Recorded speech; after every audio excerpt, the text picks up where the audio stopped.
Shalom, I'm Mark Regev, speaking to you from the JNS studios in Jerusalem for another episode of Israel Undiplomatic. And of course, as per usual, I'm here with my co-host, Ruthie Blum. How are you today, Ruthie? I'm pretty good, Mark, other than the protests that made us almost late for our broadcast, but we'll get to that in a minute. First of all, before we start, I'd like to ask our viewers, anybody who likes the content, to please like, subscribe, and click the notification bell. And also to remind everyone that JNS is launching its inaugural annual International Policy Summit at the end of April 27th and 28th.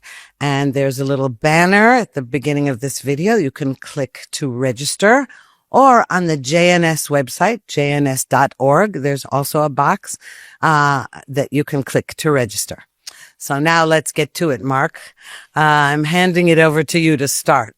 So we spoke last week, and you will recall that we said last week that the current situation is not sustainable.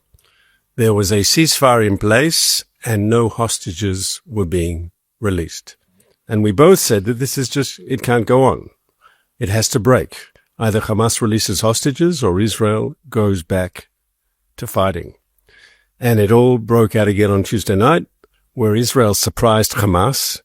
We took out in that original strike, we took out a whole host of Hamas leadership, launching air attacks against the Gaza Strip. The Prime Minister spoke again last night.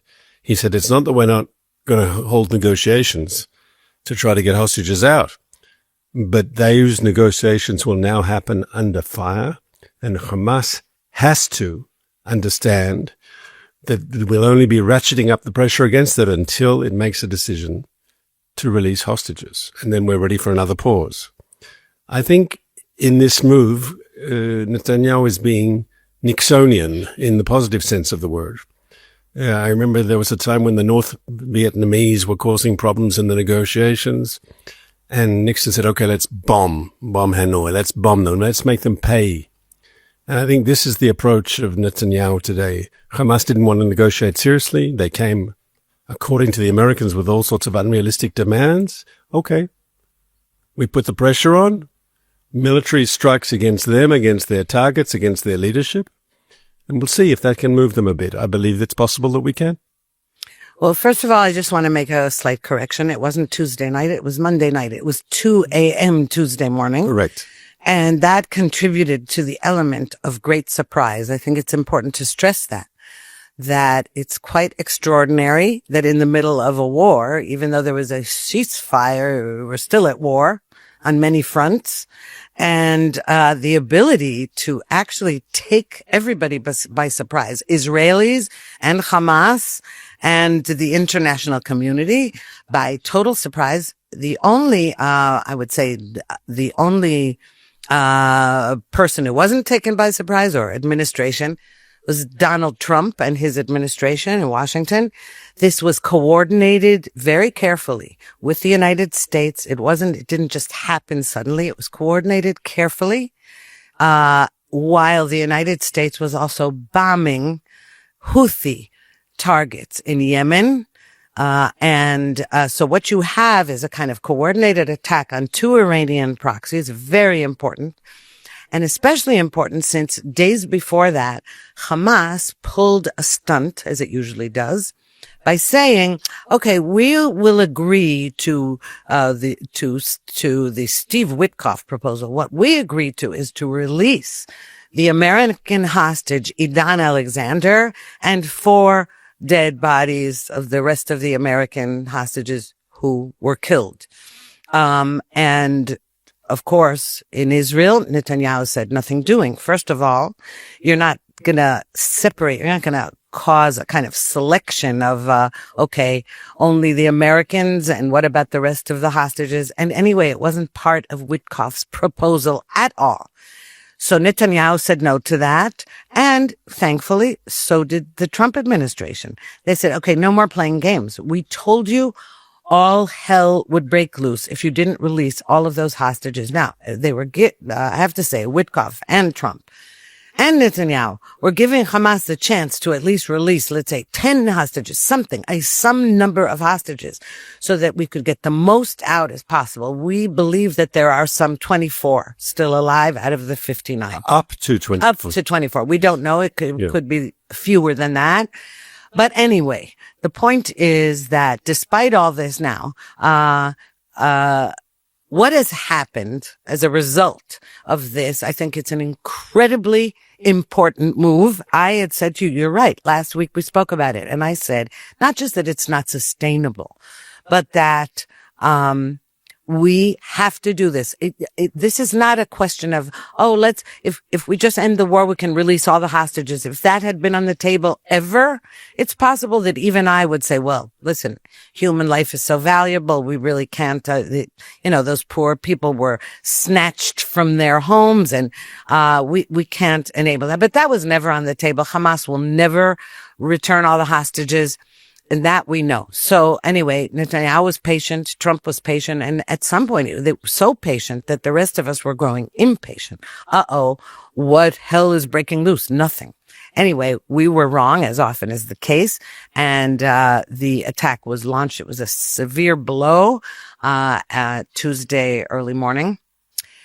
And now let's go to the response to this, the reaction. Can I first, before we go to the reaction, I want to say that from Israel's point of view, I think this attack, us restarting the fight against Hamas is almost under optimal conditions for Israel. Obviously, when we were responding to October 7th, that was in response to Hamas's attack on us. This time, not only did we surprise them, which in tactical terms is a great achievement because we managed to get a lot of their senior leadership on that first night, their first strikes. But if you think about the overall what's happening in the region, you said, first of all, we're coordinated with the Americans, which wasn't always the case in the past, as we recall. Yes. The fact that we have a green light from the United States to do this has happened after the Trump administration has opened up arms supplies to Israel, materials that were being held back by the previous administration. And I think our military is now well equipped to do what we need to do. And then there's the overall geographic situation. The Americans, just as we are pounding Gaza today, the Americans are pounding Yemen, Houthi-controlled territory. The Americans have said to the Iranians that if the Houthis respond violently against American targets, they will face the brunt of America's wrath. It's almost like the 62 missile crisis in Cuba, where John Kennedy famously said any strike from Cuba will be seen as a strike by the Soviet Union against the United States. And so Trump has said that to the Iranians. Any strike now by the Houthis against American targets will be seen as a strike by Iran itself, and America will respond. Very powerful language, very powerful strikes, ongoing strikes now for a number of days now, and expected to continue until the Houthis back down. The situation in Lebanon is totally different from this time a year ago. Lebanon has been taken out of the war. Hezbollah is still there, but it's been defeated. It's being diminished. Its power in Lebanon is much reduced. It's playing defense today. Its leadership has been destroyed, as we know. The situation in Syria is totally different. Not that this new guy is a friend of the Jewish people, but it's not Assad. It's not part of the Iranian axis. And the Iranians, to a certain extent, are also playing defense. And so, in many ways, this was an opportune moment for Israel to take the initiative to relaunch our offensive. And I believe there's a good chance that we can succeed, not only in damaging Hamas, but through this pressure on Hamas to get Hamas to release some more of our hostages, which ultimately is an important part of our war aims. We want to see those hostages, as many of the hostages come home. And of course, we have to prioritize the living over the dead. We want them all out. But if people are alive, that up to 24, that's the official number. We say up to 24 live hostages still being held in Gaza. We want them out. Right. Well, also, there's another element here. Everything you say is right, the timing, etc. But there's another crucial factor here is that Hamas, in all those, every day that we were not doing this, Hamas was rebuilding, rearming, recruiting more terrorists. It's got though we halted humanitarian aid trucks into Gaza, it doesn't matter because the Hamas had already amassed tons of food and other supplies. And so that wasn't real pressure on them. So now let's talk about pressure from other directions. There's pressure from the international community and from inside Israel. So let's start with the UN, with the Secretary General of the UN, Antonio Guterres, a known sworn enemy of Israel's, who has spent this entire war bashing the Jewish state, pretending not to, but doing it openly. He went as far as, in the best of case, comparing us to Hamas on October 7th. In worst cases, putting us on a blacklist that even Hamas, he wasn't recognizing Hamas's rapes and other sexual atrocities. It was just horrible. So his reaction to this strike, these strikes on Israel's part was, this is outrageous and you're killing all these people. First of all, the numbers being cited are from the Gaza Health Ministry, that you can't trust its figures. Not controlled by Hamas. Yes? Of course it's controlled by Hamas. And anyway, they come out with body counts before it's even possible to count bodies. As we know, Israelis, unfortunately, we know what terrorism is. We know when there's a scene of a lot of dead people. Just counting them, it doesn't happen automatically. It's just so, A, that's lying. B, I don't care. If there were 400 or 4,000 people killed in Gaza. And you know why I don't care? Because not a single one would have to be killed. If Hamas laid down its weapons and released the hostages, they have to surrender and they have to do it. Now, they're not doing it. We see that because they would rather live in rubble. They would rather have their people live in rubble. Their big honchos are outside of Israel, living in the lap of luxury. They would rather have their people live in rubble while killing Jews than solve the problem. So I really don't care. What I care about is our people. And we were aggressed against. We continue to be aggressed against. Now, the rest of the international community, we hear from even friends in Europe. Friends, I say in quotes because a friend doesn't say that, right away condemning our actions. And it's a shame. The Arab world, even our Abraham Accords partners, the Arab world, we have Europe, everyone attacking us for this. How dare they? I would like to see them in this situation. That's number one. Now let's get to the internal problem. Well, first, let's do the international. Okay. First of all, the UN Secretary General and that apparatus has an institutional bias against Israel, is obviously very clear, and we've discussed it before on this program, yes? I'd remind you that the same Secretary General who told Israel off for responding, to the fact that Hamas refused to release any more hostages, back in October 23, I think it was 2 or 3 weeks after that original atrocity, he already called for a ceasefire for, quote, humanitarian, unquote, reasons. Yes, he doesn't believe that Israel should have responded. Yes? I mean, it was only October. He had already called for a ceasefire. In other words, they can cross the border, they can murder, they can massacre, they can behead, they can rape, they can mutilate, they can take hostages, right? And Israel shouldn't respond. That's basically his position. Once again, October 2023, he had already called for a ceasefire. Well, exactly. And when there were some 250 hostages held in Gaza, and we wouldn't have had we agreed, had Israel been stupid enough to heed what the Secretary General of the United Nations said, we would never have got that first group of hostages out in November 23, and we wouldn't have got the hostages out. Hamas is only responding to pressure from Israel. And it's not only that. Guterres actually had the nerve to say, that we have to understand October 7th didn't happen in a vacuum. I remember that. That's one thing. Another is that this insane, adherence to a dead issue, and that is two-state solution, a Palestinian state.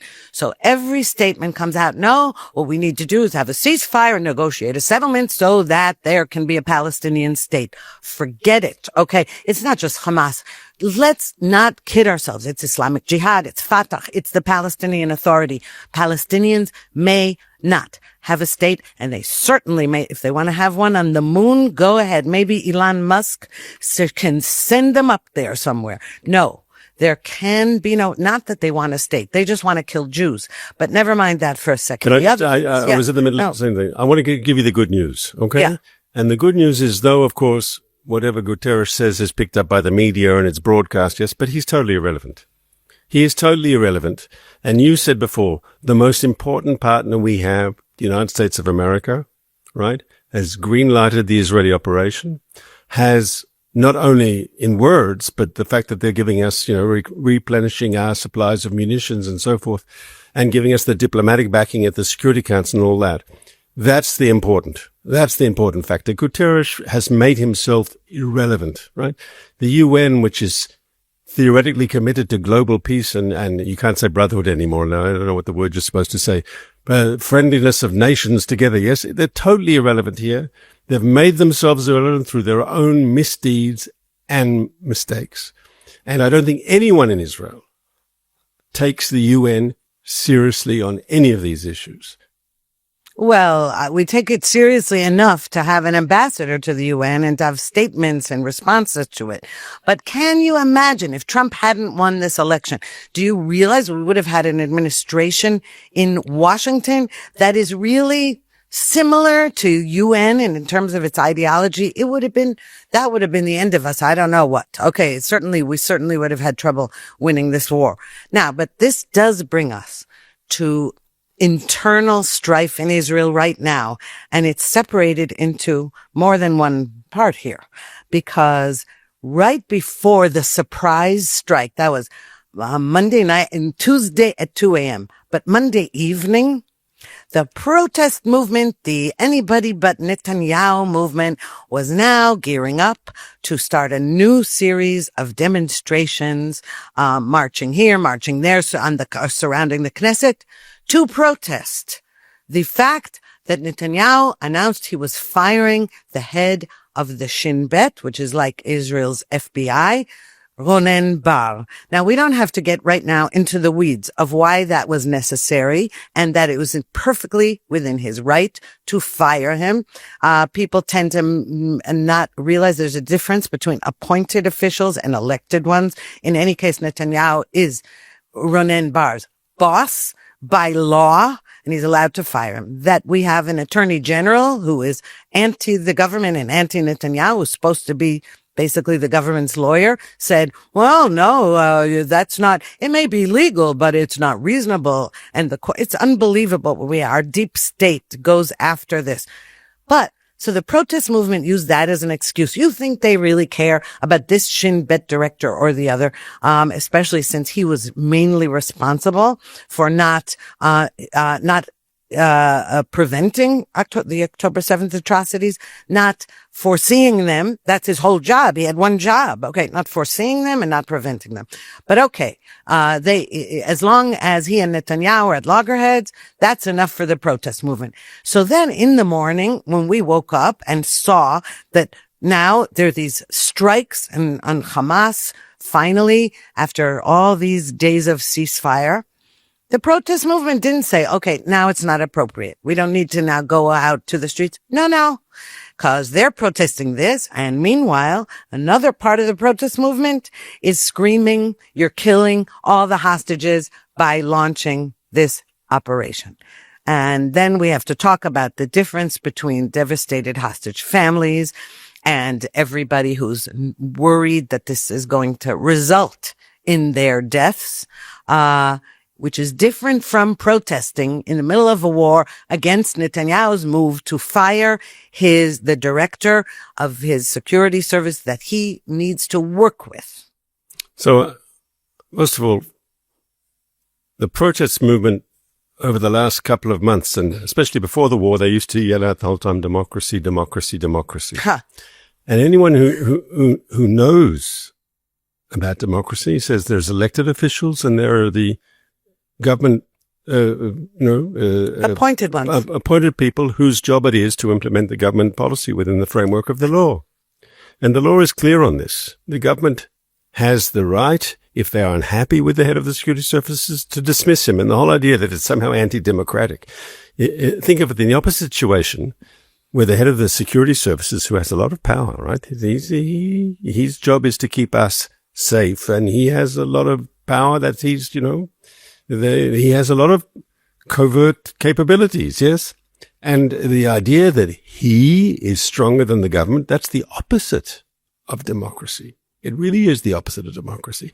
In America, where you grew up, right, there was all these stories about Hoover, who'd been there like for decades as the head of the FBI and had too much power and no one could touch him, right? That's not democracy. Democracy is elected officials controlling the security services and being answerable to the security. And you can argue, right? Is Netanyahu doing the right thing or the wrong thing? That's legitimate. That's everyone can have their opinion. But to say that he doesn't have the right to dismiss this guy, and also to take to the streets, even after you see that we're soldiers, we're also gearing up the ground troops again. We are at war, and we're trying not to kill the hostages. We're trying to rescue the hostages, and they still need to go out and pound the pavement against the firing of Ronen Bar that they couldn't care less about. In fact, as I said, if he had been in lockstep with Netanyahu, they would be saying that he should be fired or he should resign, because they're all hypocrites. But let's talk about... Hang on, but I wanted to respond to what you said about the hostage families. And this is one of the narratives that come out. It's not all the hostage families, but some of the very vocal ones picked up by the media, both in Israel and abroad. A hostage family saying this new Israeli offensive is dangerous to our loved ones, because they can get killed in the fighting between Israel and Hamas. An Israeli bomb could actually accidentally fall on them. Bombs could fall around them, and the Hamas people could decide to murder the hostages. In other words, that what Netanyahu is doing is endangering their loved ones. So as you said correctly, it's very difficult to argue with the families of people who've got hostages. If I was in their situation, I don't know what I'd be doing. Yes. But from the point of view of policy, right? I think, from anyone who looks at this closely, Hamas had a chance to release hostages peacefully in negotiations. There were all sorts of ideas on the table. Hamas didn't want to do it. I think actually there's always risk in everything you do, especially in armed conflict. There's always risk involved. There's risk to your soldiers. There's risk to your civilians. There's risk. Always there's risk. If you want a no risk policy, you've got to go live in, I don't know, in Denmark. And maybe that's also risky today. Yes. But in the framework of calculated risk, what we're doing at the moment has, I think, a greater chance of bringing hostages alive home than the alternative, because you're basically telling Hamas, you can't keep holding these hostages. You will pay a price if you continue to hold these hostages.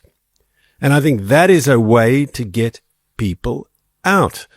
And to ignore that reality is to ignore the fundamental truths when you're dealing with a brutal, ruthless, extremist, fanatical terrorist organization like Hamas, which we've all seen what they're capable of doing. You think you're going to be nice to them and they're going to be nice back, that they'll, give them a ceasefire and give them more ceasefire, they're suddenly going to release people? No way.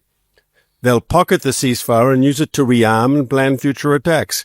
You've got to keep on the attack. You keep the pressure up. And once again, I think it's the position of the Israeli government. They get a pause. They get a timeout if they release more hostages. If they don't, the pressure keeps up. Right. Now, you pointed out that not all the hostage families are on the same page, and that's true.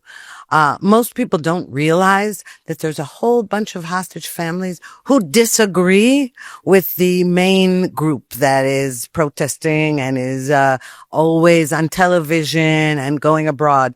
These are people who say that only maximum pressure has a chance of releasing their loved ones. Okay. So, but again, as you said, we don't know how we would feel. But I will stress, it's possible that if I had a child in Gaza, I wouldn't care if we sold Israel down the tubes or America down the tubes or a whole world just to get my child. But a mother's love and tears do not make policy. Okay. And it's possible I would feel that way. Some people feel that way. You think I don't feel that way when I send my kids in to fight in Gaza? I could say the same thing. You don't send them. They are sent by the army. And I could, yes. First of all, I don't send them. That's true. The army sends them. But I could be like these mothers going out and protesting it. We've seen that there's been mothers' movements. There were during the Second Lebanon War, where you protested and you're endangering my child. But here's the thing that we have to stress again and again. And by the way, it is true the hostages are endangered. Let's not kid ourselves, okay? We're not trying to be in denial here. Every day they're in Gaza. Every day they're in Gaza. Yeah. They're endangered. They're starving. They're being purposely starved, etc., and tortured. And it is true that our bombing or our actions could cause the various captors, to execute them, or they could be killed in a strike, an Israeli strike. It is possible. We know that. This is an impossible situation for us. But here's another impossible situation. Not defeating Hamas completely and finishing the job this time for once and for all means that A, all the soldiers died in vain.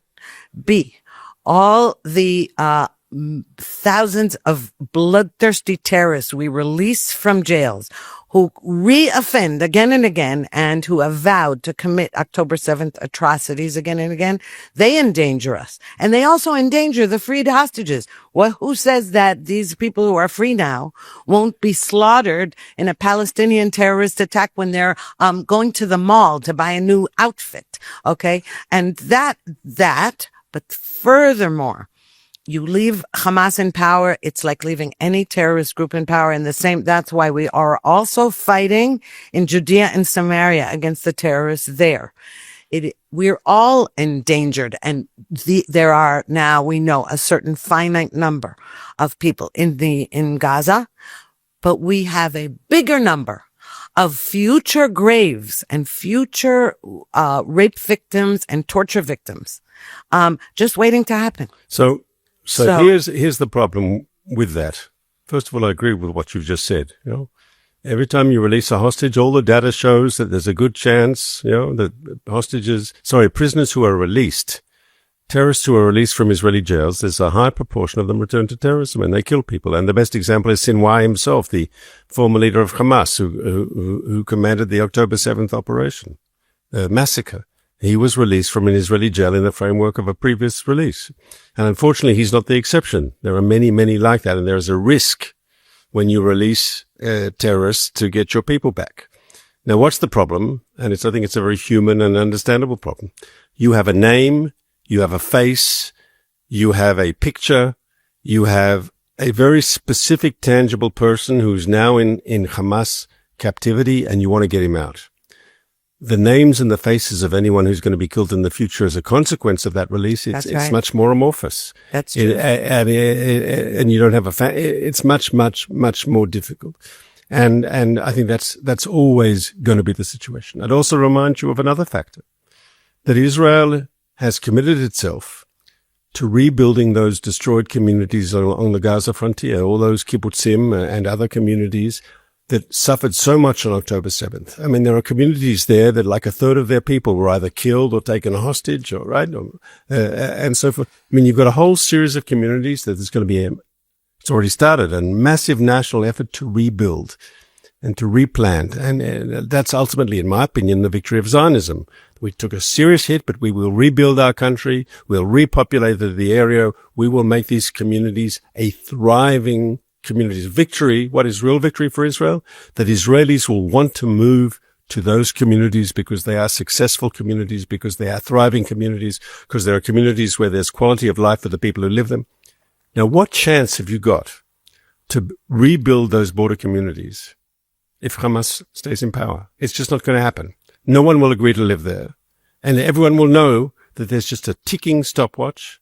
We're just waiting for another October 7th because Hamas will use any period just to consolidate its power, to retrain a future generation of terrorists, and we're going to live in total expectation of another October 7th. It's crucial, and it's one of the war aims. Hamas does not stay in power in Gaza when this is over, and this is something we cannot compromise on. When this is over, Hamas is ruled by someone other No, than Gaza, Hamas. not Hamas. Gaza, sorry. Gaza is ruled by someone other than Hamas. So, first of all, it's ironic then that the people who want to rebuild the southern communities, the Gaza border communities, many of them are protesting and saying we should end the war, or go to phase 2. Now, I would like to clarify to people who don't seem to understand what phase 2 of the ceasefire deal really means.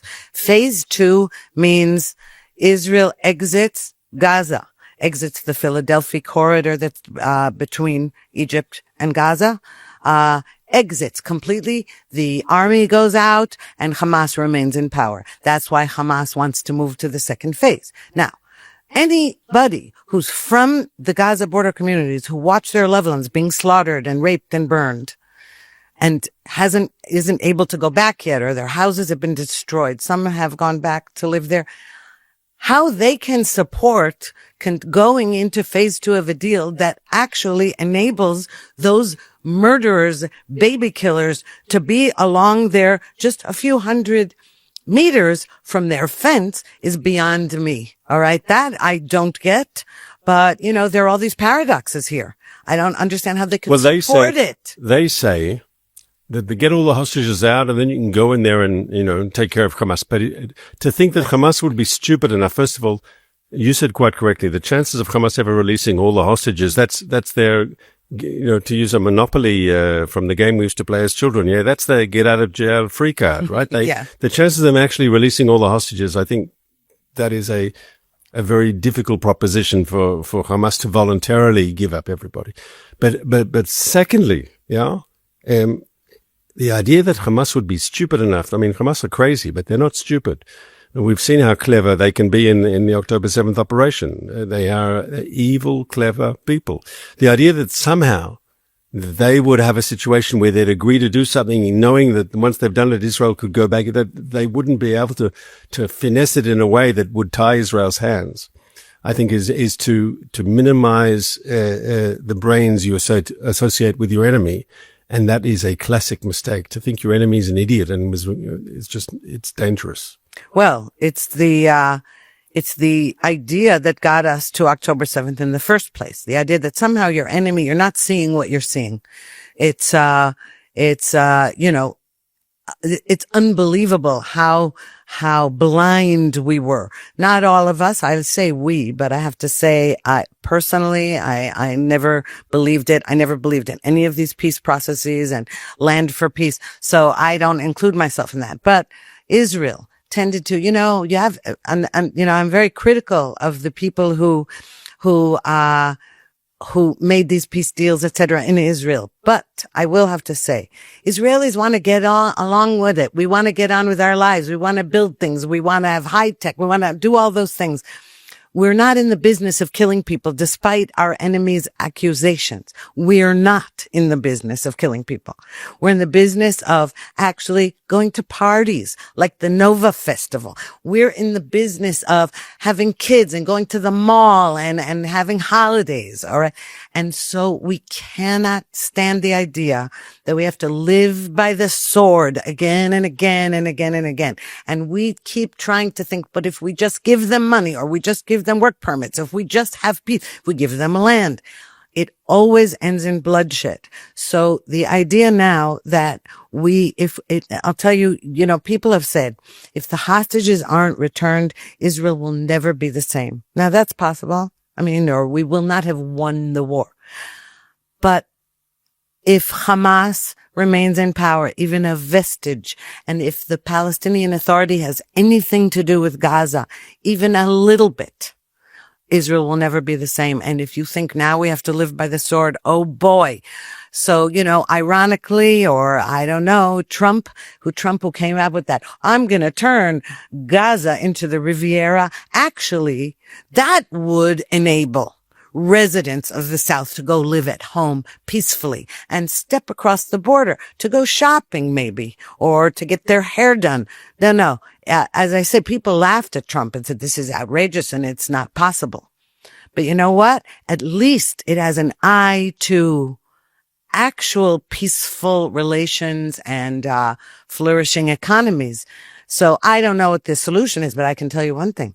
We cannot leave Gaza. The military cannot until we finish the job. Ruthie. Number one, you said about living by the sword.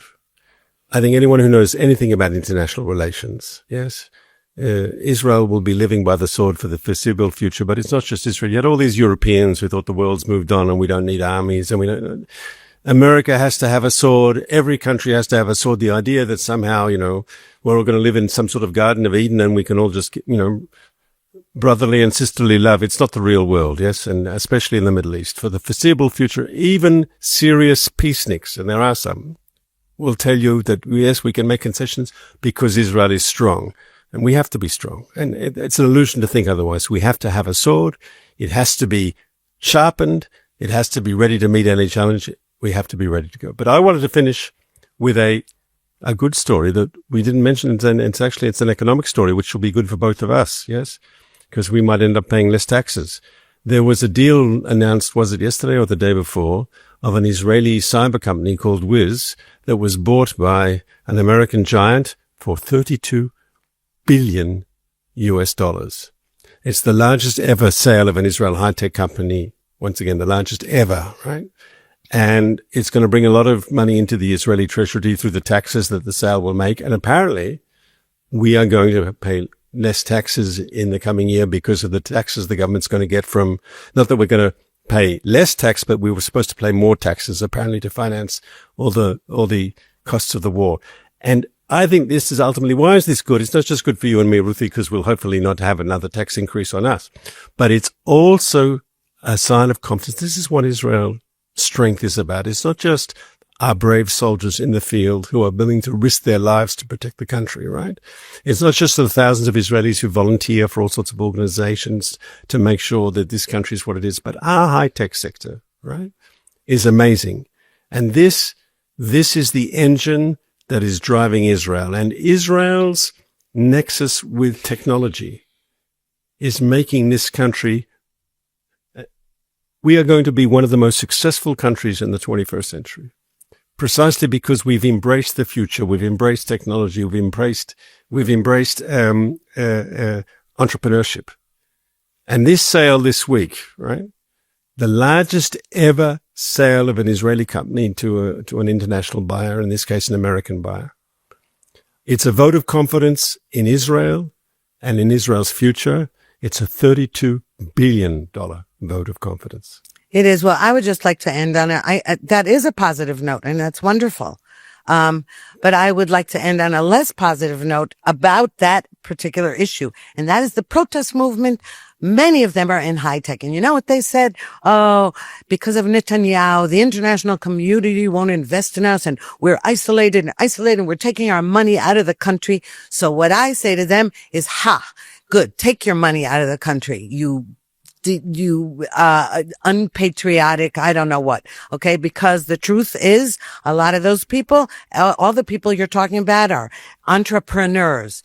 We're out there protesting, and shame on them. And I wouldn't be surprised if the Wiz founders aren't among them. And all I want to hear from all of those is appreciation for the country that gave them the opportunity to engage in creative thinking and entrepreneurship. But you won't hear that. You won't hear that from them. Can I just, we should have finished. We've gone over time, but I will say the following. Yes, Ruthie, to say that all the high-tech people, there were a number of very loud high-tech people who were very much opposed to the government. But to say that they're all there, I didn't say all. I didn't say all. You cast an aspersion on an entire sector, okay? And I think it's like saying all the people at universities are like this, all the people. If the shoe fits, Mark. Yeah, but I think one should be a little more careful in casting aspersions on entire communities. I didn't say all. They are known for it. They are part of an elite stratum of Israeli society, and they tend to do that and be part of that. I didn't say all. Well, it's like they say that all Tel Aviv people are like that when you're a Tel Aviv person. But all academics at Tel Aviv University are suspicious. I'm sure yes, you can find. Sorry. You can find one or two who have to keep silent so that they don't endanger their tenure. And I think on that note of Ruthie expressing her very, very strong opinions, we will say farewell until next week. Well, what's a podcast for if not for opinions? Yes, looking forward to it, Mark.